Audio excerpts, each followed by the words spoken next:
എല്ലാവർക്കും മിന്നൂസ് വേൾഡിലേക്ക് സ്വാഗതം. ഇന്ന് നമ്മൾ ഉണ്ടാക്കാൻ പോകുന്നത് മാംഗോ ലസ്സിയാണ്. അപ്പോൾ അതിന് നമുക്ക് മാങ്ങയും പഞ്ചസാരയും തൈര് വേണ്ട. കട്ട് തൈര് വേണ്ട, പിന്നെ അധികം പുളിയില്ലാത്ത തൈര് വേണ്ടത്. അപ്പോൾ ഞാൻ 3 മാങ്ങ എടുത്തിട്ടുണ്ട്. 3 മാങ്ങയും 1 കപ്പ് കേടും കുറച്ച് പഞ്ചസാരയും ഇട്ടിട്ടുണ്ട്. മധുരം നിങ്ങൾക്ക് വേണ്ട പോലെ പഞ്ചസാര ആഡ് ചെയ്യാം. ഞാനൊരു 3 സ്പൂൺ പഞ്ചസാര ആഡ് ചെയ്തിട്ടുണ്ട്. കേട് പുളി കൂടുതലാണെങ്കിൽ കൂടുതൽ പഞ്ചസാര ആഡ് ചെയ്യാം. കേട് പുളി കുറവാണെങ്കിൽ ഒരു കുറച്ച് പഞ്ചസാര കുറയ്ക്കാം. അപ്പോൾ നിങ്ങൾ മധുരം നിങ്ങളുടെ ഇഷ്ടം പോലെ ആഡ് ചെയ്യാം.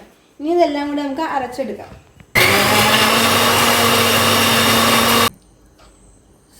ഇനി നമുക്കൊരു ഗ്ലാസ്സിലേക്ക് ട്രാൻസ്ഫർ ചെയ്യാം. അപ്പോൾ നമുക്കൊന്ന് കഴിച്ച് നോക്കാം അല്ലേ.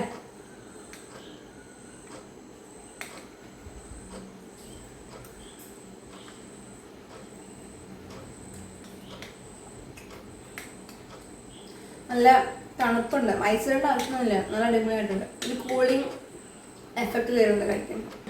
ഞാൻ തണുത്ത തൈര് എടുത്തത്, അപ്പോൾ അതിൻ്റെ ഒരു കൂളിംഗ് കൂടി ഉണ്ട്. നിങ്ങൾ എടുക്കുമ്പോൾ കേട് തണുത്ത് എടുക്കാൻ ശ്രദ്ധിക്കാം, നല്ലതായിരിക്കും.